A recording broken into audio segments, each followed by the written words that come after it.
Greetings. The difficulty level of this video is easy. Today I'm going to introduce you to some of my research output as an expert in the Fintech sector. Fintech stands for financial technology. It includes things like blockchain and cryptocurrency, but that is not the entirety of Fintech by any stretch. There's many exciting areas of Fintech that are outside of blockchain and certainly outside of cryptocurrency.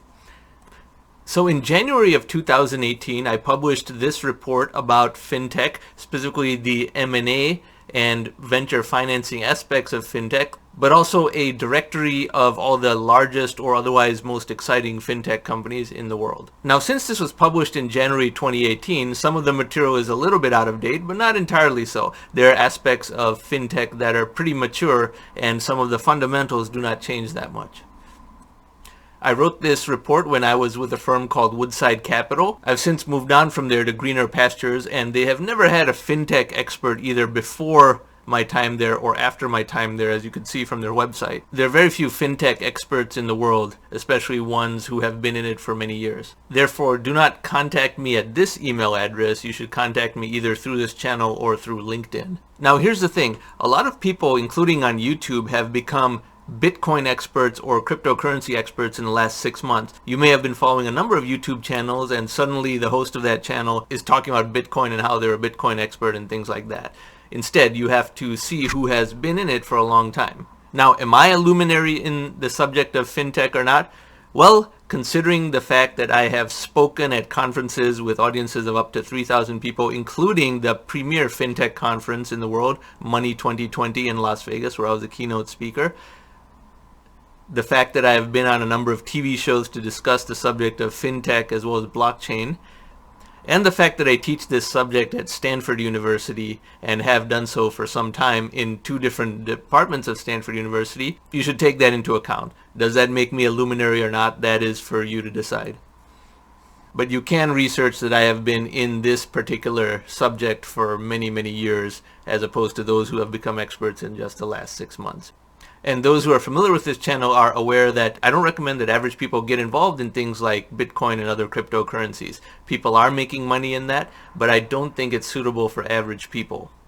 What is going on right now is a classic pump and dump scheme where knowledgeable insiders are bidding up the price, and the hype machine is helping them propel the price upwards so that less sophisticated average people buy at the top and bear all the losses as the insiders cash out. I believe that is what is going on right now. I could be wrong, but I just don't recommend that average people get caught up in things like Bitcoin and other cryptocurrencies. Now, on to the report itself. You can see the table of contents over here, and there'll be a link to this report in the description box below. It is downloadable as a free PDF. Section number 1 is an overview of the various subsections within Fintech, of which there are many. Section 2 is M&A transactions up to that point in time, January 2018. Section 3, private placements up to that point of time as well, of course. Then public company profiles, private company profiles, and coin offerings that were current at the time.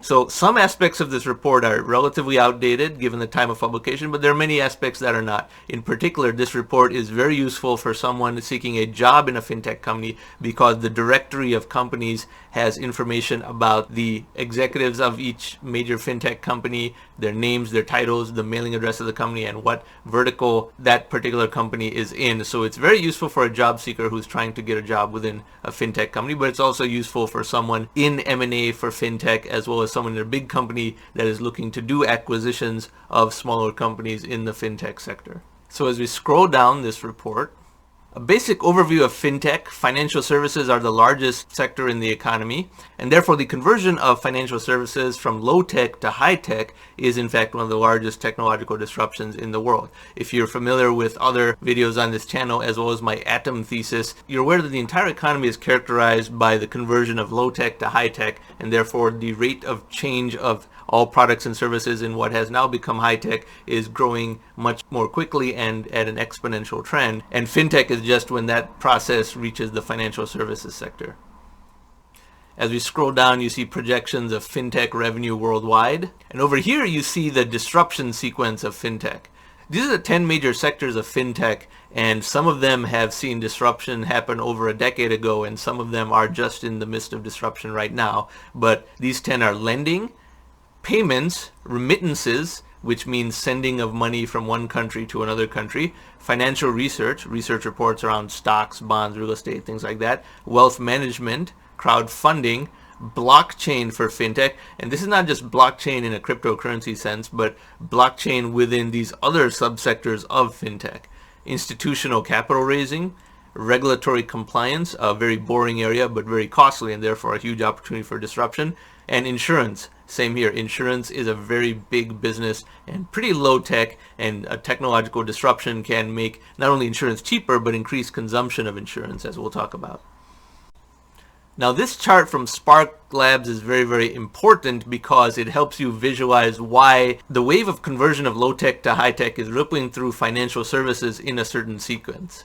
The outer shell of this sphere is what was disrupted first, banking, tech, and payments. Then you get to cyber currency, then business finance, and consumer finance. And as it goes deeper and deeper through this sphere, it gets to the ultimate core, which is a dramatic modernization and optimization of all consumer finance, because that is when there is a tremendous increase in the prosperity of average consumers, because all the friction and fees associated with all the financial transactions that they do and the cost of fraud, cost of compliance, insurance, and other aspects of just protecting the consumer, which are very expensive right now, get cheaper, thereby creating more money that goes into the consumer's pocket. Now, as we scroll down more, this is a chart of revenue versus disruption, the amount of revenue and the level of disruption, but this is back in 2015, so somewhat long ago. As we scroll down further, you see a lot of the venture financing and M&A data. Now this was current through 2017, so a little bit out of date, and also the most active VCs in fintech. This list doesn't fluctuate around that much, but these are the biggest VCs in fintech. If you want to be in a fintech company, look at what portfolio companies these venture capital firms are investing in. It's a good way to sort through opportunities and perhaps see which opportunities are more compelling than others. Scrolling further down, we talk about fintech subsectors and M&A potential therein. Now, lending, as we talked about, was one of the first areas of fintech disruption. There is micro-lending, there is reduction of fees associated with lending, everything from mortgages to micro-loans between individuals, and a list of companies to watch and likely acquirers in this space. So the description describes exactly where the disruption is occurring. The same in payments and billing. It's one of the first. PayPal was around as far back as 2001, 2002, and the same story over here. Payments is in fact an ever-evolving aspect of fintech. It's not even mature yet. I did a video about a payments company called Stripe, which is relatively new, but at this time, May 2021, it is priced at $95 billion, and it got from 0 to 95 billion in a relatively short time. So it's almost one of those gigantic tech successes. Remittances. Now, if you live in America, you may not realize how big of a business this is, but there are over $500 billion of remittances worldwide, usually from someone in a rich country sending money to a family member in a poorer country. And because of the degree of international fraud, the fee on most remittances is about 7%. And since there's $500 billion of remittances done every year, a 7% fee on $500 billion is $35 billion worth of fees. That is how much the middlemen are taking just for compliance, security, and anti-fraud measures. This is $35 billion that is not going to relatively poor recipients, and a tremendous modernization of this mechanism is very, very long overdue. And just like all the other subsectors, I describe companies to watch and likely acquirers in this space. Financial research and reporting, modernization of that type of report production and other research report generation. Wealth management, there are automated wealth managers. You're familiar with companies like Wealthfront, Motif Investing, and others. Crowdfunding, I think all of you are familiar with things like Kickstarter. And the Jobs Act that was recently passed did a lot for increasing fundraising capabilities through crowdfunding. Distributed ledgers, which is unofficially known as blockchain, even though that's incorrect terminology, as I will explain. Distributed ledgers have a big section about them, which I was describing as far back as January 2018, the publication date of this report. Now remember, cryptocurrency is not the only use of distributed ledgers. In fact, I think that cryptocurrencies are a distraction from the real human betterment potential of distributed ledgers, and cryptocurrency is just a sideshow that is easy for the media to fill headlines with and easy for sophisticated sophisticated insiders to extract money from unsophisticated average people that they can sucker into cryptocurrency. But aside from the layer of cryptocurrency, distributed ledger does have a lot of uses in reducing transaction costs and contract enforcement costs, and I'm going to have a bunch of videos about this over the course of this channel.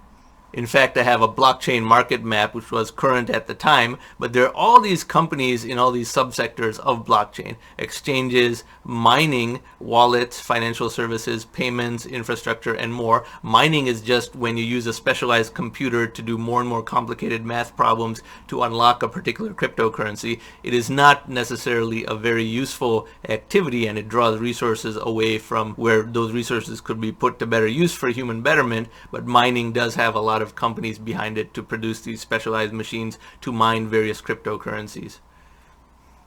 And then I also describe institutional capital fintech and regulatory capital fintech. There are a lot of companies trying to automate the regulatory compliance process, which can save corporations a lot of money. And most of all, insurance as well. Insurance has a lot of opportunity for modernization, which lowers insurance premiums, which means more people get insurance, and therefore a number of financial ecosystems and broader society as a whole enjoys greater robustification because things are more heavily insured in a greater variety of ways, because it was more affordable to get more types of insurance up to greater degrees of coverage. It sounds very boring, but it's not, because it makes the entire system much more resilient when you can lower the cost of insurance. Scrolling down further, there's a comprehensive fintech market map by Venture Scanner, and this is a superset of the blockchain market map that we saw earlier. Lending, a huge sector as we described, 450 plus companies. Personal finance, 250 companies. Payments, almost 500 companies. Equity financing, 147 companies, and so forth. So these are a huge universe of companies that even at the time of this report were disrupting many aspects of fintech. This is really a very diverse sector with a lot of companies trying to fix one particular problem each. Scrolling down further, you have my specialty within a specialty, which is artificial intelligence in fintech. AI obviously feeds off a lot of data, and there's a lot of data in financial services. So there are many companies that are trying to automate some particular aspect of financial services entirely through artificial intelligence. In fact, this was the subject of when I was a keynote speaker at Money 2020 in Las Vegas in 2018. As you can see here from this market map, regulatory compliance and fraud detection is the biggest sector within the AI and fintech market map. And this is for the reasons I mentioned before. It's very boring yet expensive for companies to comply with this, and automating parts of that can be lucrative because you're saving tons of money for the biggest corporations in the world, particularly those with international transactions or very complex tax situations. Scrolling down further, I have a section about initial coin offerings, as they were called at the time in early 2018, and that was the previous crypto boom, but just a simple section about that because I don't endorse that as the most important aspect of fintech, and I include market maps over here. Now, M&A transactions. I did M&A investment banking for quite a long time, and there is a lot of potential in fintech even today, and I just list out a lot of recent transactions which you can go through. Of course, this report is a little outdated on this front, but you may find this interesting just to look at all this line by line and see whatever patterns you can find out for yourself from this. The same goes for the private placement financing. Many fintech companies have gotten very big venture rounds, $400, $500 million rounds or more. And you can scroll through this and look at all the details if you want, if you're interested in a particular subsector of fintech. Public company acquirer profiles. These are the companies doing the acquiring. And there's just a couple dozen of these, but I do give a detailed profile of each and their recent acquisitions and who their executives are. So this is more of a directory of all these big companies that may acquire smaller fintech companies. So if you're interested in that, you can look through this.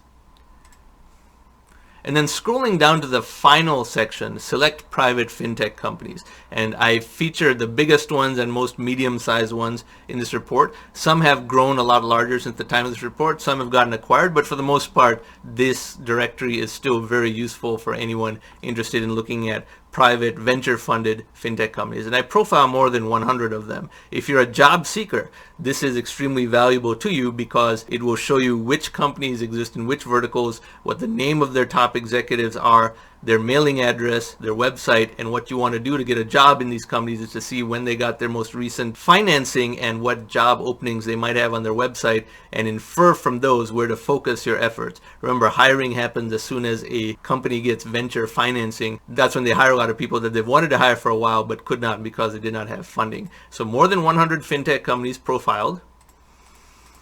And the profiles are as I described, with address, country, main investors, and names of the executives. The main investors are also important because you can contact them to see what their investment thesis is and send them your resume if you're a job seeker. They might decide that you fit into some of the other companies that they're financing rather than the one that you found them through. So this directory goes on for quite a while. Again, this is a 182-page report. But if you're interested in the fintech sector for whatever purpose that I described above, then I hope this report was useful for you, and it is linked in the description box below. Remember that I wrote a very similar report about artificial intelligence, which I'm linking to in the tile right above here, and it is structured in very much the same format. So if you're also interested in that sector, you may wish to check out that report as well. If you like this type of content, I encourage you to subscribe to this channel. Thank you for watching.